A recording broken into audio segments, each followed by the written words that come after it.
Hello friends, तो आज हम देखेंगे रंबल मूवी, जहां एक लड़की और मॉन्स्टर मिलकर अपनी सिटी को एक नया रेसलिंग चैंपियन देते हैं। तो वीडियो को एंजॉय करें और अगर आपको पसंद आए तो सब्सक्राइब करना ना भूलें। तो मूवी की शुरू में बताया जाता है कि हजारों सालों से अलग अलग तरह के मॉन्स्टर्स आपस में लड़ते आ रहे थे।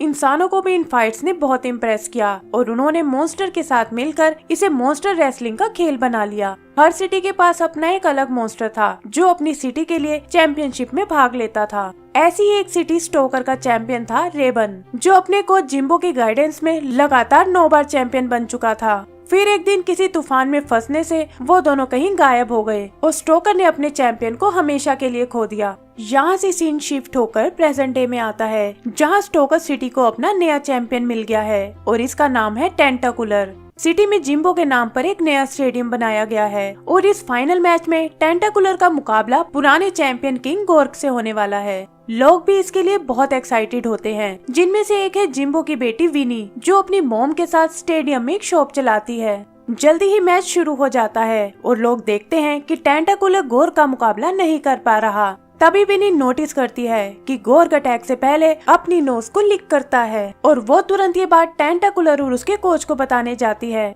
उसकी टेक्निक समझकर टेंटाकुलर गोर्क को हरा देता है और इतने सालों बाद स्टोकर सिटी वर्ल्ड चैंपियनशिप जीत जाती है। टेंटाकुलर के साथ साथ लोग भी इस बात से बहुत खुश होते हैं, लेकिन तभी टेंटाकुलर उन्हें बताता है कि अब वो स्टोकर के लिए और फाइट्स नहीं कर सकता। उसे लगता है कि लोग यहाँ अभी भी रेबन के दीवाने हैं और वो स्लीथरपुल सिटी में जाकर अपनी खुद की हिस्ट्री बनाना चाहता है। फिर वो उन्हें स्लीथरपुल के एजेंट जिमोथी से मिलवाता है और उसे जाते देख विनी के साथ साथ बाकी फैंस को भी बहुत निराशा होती है। आगे मेयर और उसके असिस्टेंट सबको बताते हैं कि मॉन्स्टर के बिना वो स्टेडियम का लोन नहीं चुका पाएंगे और हो सकता है कि उनका हाल भी पिट्समोर सिटी जैसा हो जाए, जहां अब बस इलीगल रेसलिंग होती है। फिर मेयर उन्हें जिमोथी का ऑफर बताता है, जो ये स्टेडियम खरीदकर यहाँ एक पार्किंग लॉट बनाना चाहता है और कहता है कि इससे सिटी को काफी सारे पैसे मिल सकते हैं। विनी इससे एग्री नहीं होती, लेकिन मेयर कहता है कि लोन चुकाने के लिए उनके पास बस 90 दिन है और इतनी जल्दी वो दूसरे मॉन्स्टर को नहीं ढूंढ सकते।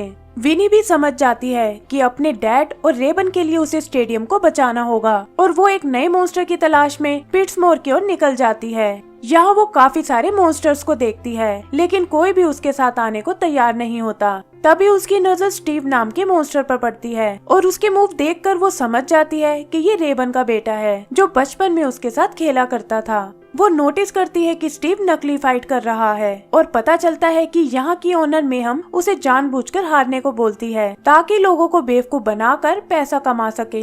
विनी स्टीव से बात करने की कोशिश करती है और इसी चक्कर में वो गलती से मैच जीत जाता है। मेहम नाराज होकर उसे नुकसान की भरपाई करने को बोलती है और धमकी देती है कि अगर वो ऐसा नहीं कर पाया तो वो उसका बहुत बुरा हाल करेगी। विनी इसका फायदा उठाकर उसे अपने साथ चलने को बोलती है और स्टीव भी मेहम के डर से तैयार हो जाता है। जल्दी ही वो दोनों स्टेडियम पहुंच जाते हैं और यहाँ स्टीव को याद आता है कि कैसे वो बचपन में अपने डैड के साथ यहाँ खेला करता था। विनी उसे कहती है कि हम दोनों के डैड इस स्टेडियम से जुड़े हुए हैं और अगर ये टूट गया तो उनकी सारी मेहनत बर्बाद हो जाएगी। स्टीव को उसकी इमोशनल बातें बिल्कुल पसंद नहीं आती, क्योंकि वो तो बस यहाँ पैसा कमाने आया है और विनी उसे सुबह ट्रेनिंग के लिए तैयार रहने को कहती है। अगली सुबह वो अपने डैड के स्कूटर पर उसे ट्रेन करने जाती है, लेकिन देखती है कि वो तो एक नंबर का आलसी है। स्टीव कहता है कि मुझे ट्रेनिंग की कोई जरूरत नहीं है और मैं डायरेक्ट मैच में जाना चाहता हूँ। ये सुनकर विनी उसे एक मैच में ले जाती है, जहाँ उसका मुकाबला रामारीला मॉन्स्टर से होता है। आदत से मजबूर स्टीव जानबूझकर हारने की कोशिश करता है, लेकिन विनी उसे बताती है कि यहाँ हारने की नहीं बल्कि जीतने के पैसे मिलेंगे। वो उसे एक ट्रिक बताती है और उसकी मदद से स्टीव किसी तरह रामारीला को हरा देता है। उसका ये मैच ऑफिशियल्स की नजरों में भी आता है, लेकिन उसके तरीके देखकर वो सब उसका बहुत मजाक उड़ाते हैं और कहते हैं कि वो रेसलिंग करने लायक नहीं है। विनी भी उसे समझाती है कि स्टेडियम को बचाने और ज्यादा पैसे कमाने के लिए उसे ट्रेनिंग की जरूरत है और अपने डैड की प्ले बुक से उसे ट्रेन करने लगती है।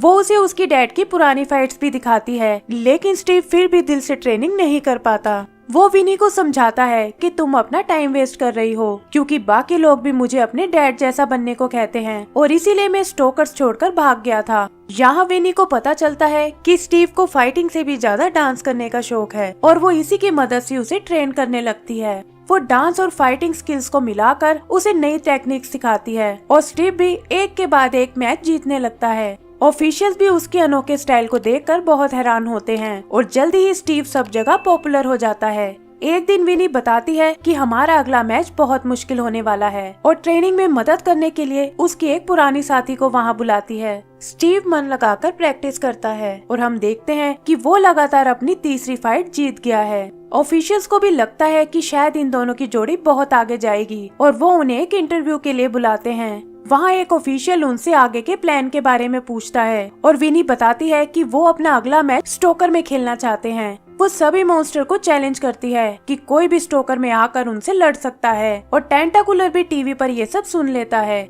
वो तुरंत जिमोथी को कॉल करता है और उससे स्टेडियम की डील को जल्दी से फाइनल करने को कहता है। इधर विनी को किंग गोर के कोच का कॉल आता है जो टेंटाकुलर से हारने के बाद से बहुत डरा हुआ है और उसका कोच चाहता है कि स्टीव को हराकर वो अपना कॉन्फिडेंस वापस हासिल कर ले। विनी और स्टीव भी इससे खुश होकर स्टेडियम में जाते हैं, लेकिन मेयर की असिस्टेंट उन्हें बताती है कि जिमोथी ने ऑफर को 2 गुना कर दिया है और मेयर आज दोपहर को डील साइन करने वाला है। वो दोनों किसी तरह वहाँ पहुंचकर मेयर को समझाते हैं कि स्टोकर को अपना चैंपियन मिल गया है और किंग गोर भी उनसे फाइट करने को तैयार है। टेंटाकुलर उन्हें कहता है कि ये फाइट कभी नहीं होने वाली और जिमोथी दिखाता है कि किंग गोर ने फाइट करने से मना कर दिया है। यहाँ उन्हें पता चलता है कि स्टेडियम को तोड़ने का सारा प्लान टेंटाकुलर का था क्योंकि वो रेबन से जुड़ी हर याद को खत्म करना चाहता है। विनी एक बार फिर उनसे रिक्वेस्ट करती है लेकिन डील को साइन होने से नहीं रोक पाती। ये देखकर विनी का दिल टूट जाता है और वो स्टीव को भी वापस पिट्समोर जाने को कहती है। ना चाहते हुए भी स्टीव वापस चला जाता है और मेहम को उसका पैसा लौटा देता है।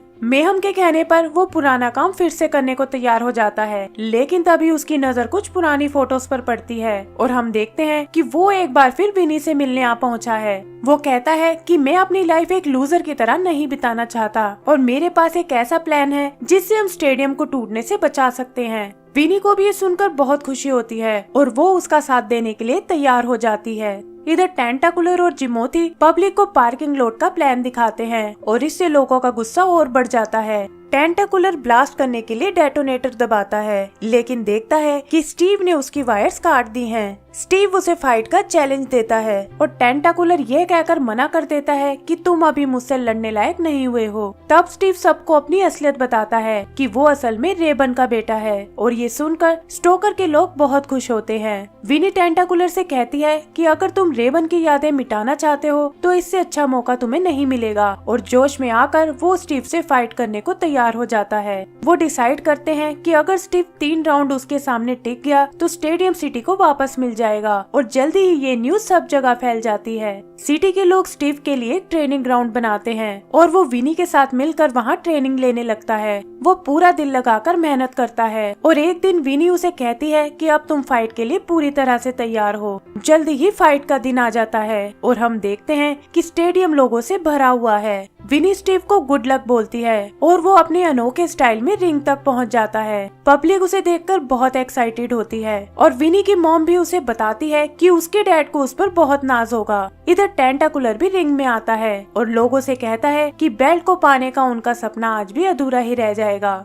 ये देखकर स्टीव थोड़ा नर्वस हो जाता है, लेकिन विनी उसे समझाती है कि आज वो एक नया इतिहास लिखने वाला है और उसके डैड भी ये देखकर बहुत खुश होंगे। जल्दी ही पहला राउंड शुरू हो जाता है, जहां स्टीव अपने डांस मूव की मदद से टेंटाकुलर को खुद तक नहीं पहुंचने देता है। टेंटाकुलर का कोच उसे अपनी प्लानिंग समझाता है और वो भी स्टीव के जैसे डांस करने लगता है। स्टीव भी उसके वार नहीं समझ पाता और टेंटाकुलर अलग अलग ढंग से उसे मारने लगता है। ऐसा लगता है जैसे स्टीव ये राउंड नहीं झेल पाएगा, लेकिन तभी दूसरा राउंड खत्म हो जाता है। यहाँ टेंटाकुलर का कोच विनी को समझाता है कि वो स्टीव को मार डालेगा और एक जिम्मेदार कोच होने के नाते उसे सरेंडर कर देना चाहिए। विनी भी उसकी बात मानकर टॉवल उठा लेती है, लेकिन स्टीव देखता है कि पब्लिक उसका नाम पुकार रही है और ये देखकर उसे अपने डैड याद आते हैं। वो विनी को ऐसा करने से मना करता है और कहता है कि इस बार उसके पास एक नई टेक्निक है। वो एक बार फिर रिंग में आता है और सब ये देखकर हैरान रह जाते हैं कि इस बार वो बचने की बजाय अटैक कर रहा है। आगे उन दोनों में एक खतरनाक लड़ाई होती है, जहां दोनों एक दूसरे पर भारी पड़ते हैं। तभी स्टीव चालाकी से उसके टेंटिकल्स को रिंग से चिपका देता है, लेकिन उसे नॉकआउट करने के चक्कर में खुद भी नीचे गिर पड़ता है।